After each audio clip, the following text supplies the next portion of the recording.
They never said it outright, not in so many words, but I heard it loud and clear every December. There's no room for you. That message didn't come in shouts, it came in absence. A missing name on the guest list, a forgotten gift, a folding chair in the hallway while the rest of the family gathered around linen napkins and crystal flutes.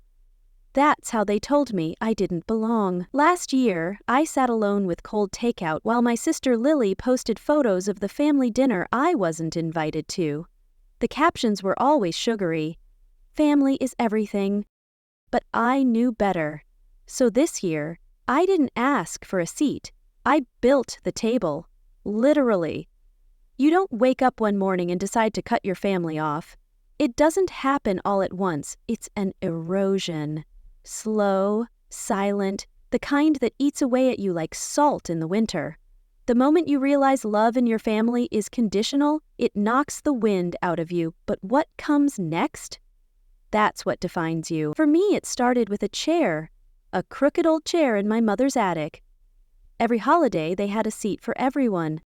Lily, her 2 kids, her husband, his parents, his brother's fiancé, even a dog once. And me? I got the chair nobody else wanted, the one you give to the person who doesn't matter. That chair was a symbol, and I accepted it far longer than I should have. But this year, on a bitter December morning, I drove up to my childhood home. Snow crusted the driveway. My boots crunched over the same gravel where I used to run barefoot in the summers. I let myself in with the spare key no one had ever asked me to return. The house creaked like it remembered me, and wasn't sure how it felt about that. I climbed the stairs to the attic. Dust bloomed with every step, and there it was, propped against a beam like an old ghost, my chair. I stood there staring at it like it owed me an apology, and maybe it did. I lifted it, carried it down those stairs like a coffin, not out of rage, but ceremony.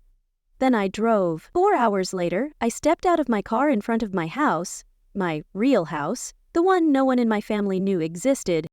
It was tucked into the Malibu coastline, glass walls facing the ocean, soft golden light spilling across hardwood floors I'd picked myself. Not rented, not borrowed, mine. Bought with money I'd earned building something they never cared to ask about. The chair came with me. I placed it by the window, facing the waves. And I waited. Because what happens next in a story like this is predictable. The family you haven't heard from in months suddenly remembers you exist. Right on cue, my phone buzzed. Christmas at Lily's this year. Everyone's invited. Except you, V. No sorry, no hope you're well, just a casual line like it was a group project I'd opted out of. I didn't reply. I didn't even get angry. I opened Airbnb instead. I listed the Malibu house under a fake name, no identifying photos. Just a vague, elegant listing. Oceanfront, Serenity. Perfect for a quiet family gathering. No drama, just peace. Then I dropped the link in the family group chat without comment. Within 15 minutes. OMG, we need this place. Already packing. Dream come true. Manifesting this. Of course, they didn't recognize it. They never saw me before. Why would they see me now? Christmas Eve arrived. The SUVs rolled in one by one. I watched it all from my guest house, cameras tucked discreetly into the landscaping. Lily and her picture-perfect family. Mom with her new partner Carl.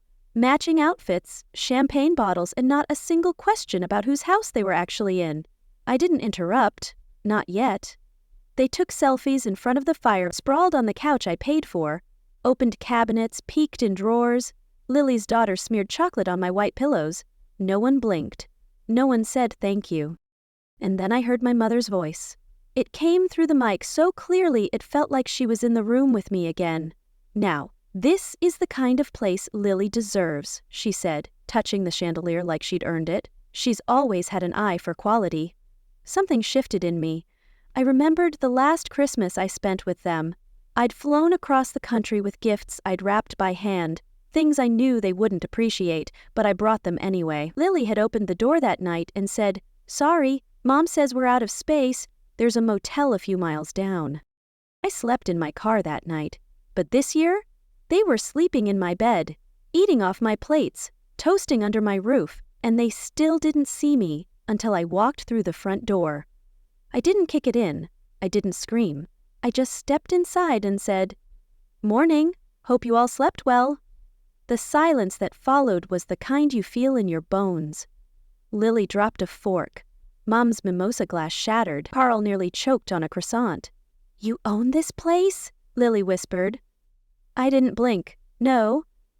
I built it." You could have heard a napkin hit the floor. What followed wasn't a confrontation. It wasn't revenge. It was truth. Quiet. Firm, undeniable. I reminded them of every moment they chose to ignore me, every time they pushed me aside, every passive comment dressed up as love, every last-minute invitation that was never really an invitation at all. Then I handed them a note. 24 hours to leave with dignity. Nothing dramatic, no shouting match, just boundaries. For the first time in my life, I drew a line and meant it. They left, one by one, no hugs, no excuses. And when they were gone, I sat beside the ocean. The chair was still there, facing the water, but it didn't feel like my inheritance anymore. It felt like closure.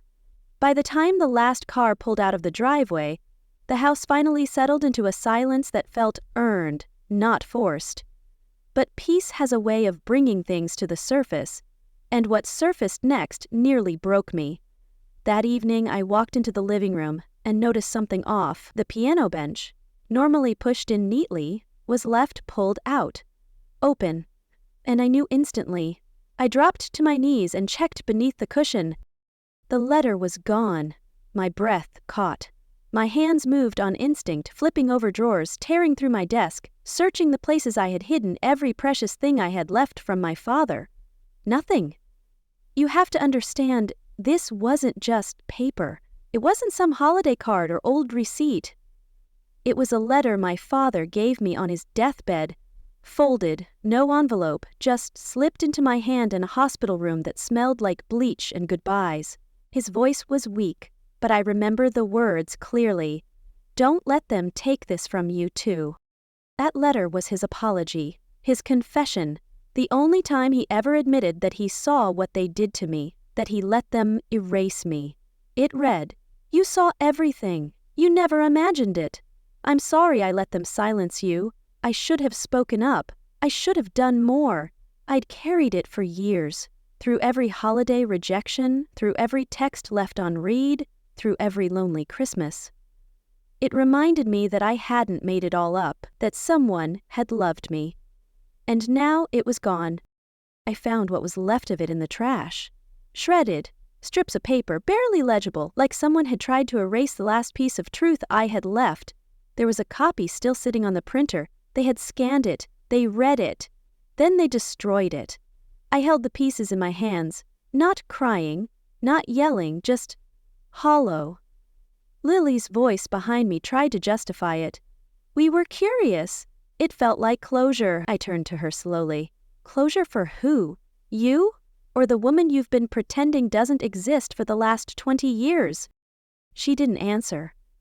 Because the truth was, my grief never mattered to them. Only their version of the story did. That night, I sat by the fireplace and fed the shredded remains into the flames, piece by piece. I whispered as they burned, "You can steal the paper, but you'll never touch what it meant." And I meant it. Then I made a call I'd been avoiding for 5 years. I pulled out an envelope from the back of my closet, where I kept documents even I was afraid to look at for too long. Inside was a legal clause my father had written into the trust before he died. One no one else in the family knew about, not even Lily. I dialed. "Martine Lean," the voice said on the other end. "Who am I speaking with?" "Iris Coulson," I replied. "I'd like to activate Clause 7C. There was a pause. I could hear him shuffling papers. "You're serious?" I didn't flinch. Dead serious. Clause 7C wasn't about money. It wasn't about assets. It was about safety. It read, In the event of verbal or psychological abuse toward the designated heir, the trustee reserves the right to revoke residency privileges to any individual in violation thereof, retroactively and without appeal. My father had written that for me. He knew they would come for the house, that they would try to twist the narrative, and he had written a legal shield to make sure they never got to claim what they never earned. That night, I printed the clause, placed it on the kitchen island next to their half-packed bags, and wrote 3 words on a post-it: Clause 7C. Effective immediately. By morning, the suitcases were gone. The air was thick with the residue of old arguments and burned bridges. But it was done, or so I thought. Later that day, I opened the door expecting maybe a delivery or a quiet neighbor with a pie. But it wasn't that. It was Nolan, my father's son from a marriage before my mother, a man I hadn't seen in 2 decades. I barely remembered his voice, let alone his face. But there he was, older, lined, solid. He handed me an envelope sealed with wax. Dad asked me to give this to you in person, but only after they were gone. Inside was a second letter, his handwriting unmistakable. Sharp, clean, every letter carved like stone. He wrote, I built this house with you in mind, not just the materials, but the protections, the boundaries. I couldn't fix your mother, but I could make sure you had power I never had the courage to use. I choked back tears. Then Nolan told me to check the envelope again. I reached inside and felt something stiff, another paper tucked in a hidden lining. Documents. Dozens of them. Proof. Screenshots of text messages Lily had sent to our father, mocking me, calling me a liability, accusing me of emotional manipulation. Bank records showing Mom funneling trust money for her own debts. Receipts. Emails and a letter from my father's lawyer confirming that I was his sole intended heir because of the years they all tried to erase me. He knew. All along, he knew. And now, finally, I did too. This wasn't just about revenge, it was about reclaiming the truth. The next morning, my phone buzzed. A clipped voice introduced herself as legal counsel for Lily Barron. They were threatening to sue. Words like wrongful eviction, psychological harm, and reputational damage hit my inbox like cheap accusations from people who had never lived a day with grace. I didn't blink. I opened the file, attached everything, screenshots, letters, financial proof. Then I hit send with one line. Should further communication be necessary, I will respond through legal counsel. That was it. They had tried to humiliate me, erase me, shred the last thing I had of my father, but all they did was hand me the tools to bury their lies. And this time, I wasn't folding. I was standing. 2 days after the cease and desist letter went unanswered, I received another message, short, almost surgical. Upon client review, litigation will not be pursued. No further action anticipated. No apology. Explanation, just 2 sentences that finally admitted what they'd never say out loud. I won. I didn't screenshot it, didn't even save it. I deleted it right away, because I wasn't going to archive their silence the way I'd once archived their cruelty. I closed my laptop, walked barefoot across the patio, and let the wind from the ocean sting my cheeks just a little. The tide was out, the sky soft with late sunlight, and with one finger, I wrote in the wet sand. I was always enough. The wave came for it quickly, washed it away before the letters could settle, but that was fine, because I had already read it. And this time, I believed it. When Christmas Eve came, I didn't wait for a family group chat to decide my worth. I sent my own invitations. Not out of obligation, not out of guilt. I invited only people who had seen me. A neighbor who always waved, even when I didn't wave back. A bookstore clerk who helped me find poetry when my mind was too scattered to focus. My coworker Malcolm and his husband, who once left soup at my door when they heard I was sick.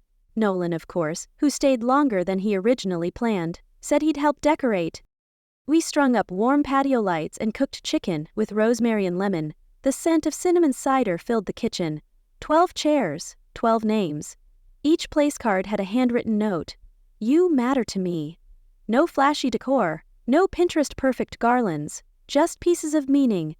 A knitted angel from a widow next door. A wooden reindeer Nolan and I carved during a stormy weekend. Rosemary tucked in each napkin ring. Because it reminded me of my dad's garden. As I placed the final dish, I looked at the one empty chair I'd left. No name, no note. Just a small pine cone on the plate. That chair was for my father. Not because he'd been perfect, but because he'd tried to make it right. The house that once echoed with ghosts of rejection now buzzed with laughter that didn't feel forced. Grace from next door spilled juice and we all jumped up like she'd broken a sacred vase, then laughed for 5 minutes straight. The woman from the bookstore brought a pie and stayed longer than anyone expected. Malcolm slow danced with his husband on the deck when the speaker accidentally started playing music. No one stopped them. And then, just as dessert hit the table, there was a knock at the door. 3 soft taps. I opened it slowly. My mother stood there. No luggage, no fake tears, just her. Her voice was low. I was wrong, she said. But I still remember how you used to set the table, even when we didn't show up. I studied her face. Gone was the smugness, gone was the performance. All that was left was something brittle, like paper left too long in the sun. I paused, then said, There's a seat, but only if you leave the past at the door. She nodded once, not with triumph, with surrender. No one inside the house reacted. No one gasped. No one moved a chair. She simply took the empty seat and spooned herself a small portion of sweet potatoes. And we ate. Not like a family. Not like strangers. Just humans. Sharing space. That night, after the guests had gone and Nolan was rinsing dishes in the kitchen, I stepped outside. The moon carved light across the sand, and I walked down to the shore with bare feet and a blanket over my shoulders. I knelt again. Same spot. Same ritual. Wrote the words one last time. I was always enough. And as the tide came in, steady and slow, I didn't feel erased. I felt ready. There's a moment after grief where you stop trying to get back what was lost, and you start protecting what you've built. That's where I am now. Iris Coulson, not the forgotten daughter, not the backup guest, not the folding chair in the hallway, but the host, the architect of her own story. And if you're listening to this, wondering if you're the only one who ever felt invisible, you're not. You're not broken. You're not too much. You're not too late. You're just building your table. And when it's ready, you'll know exactly who deserves a seat. Not because they share your name, but because they show up.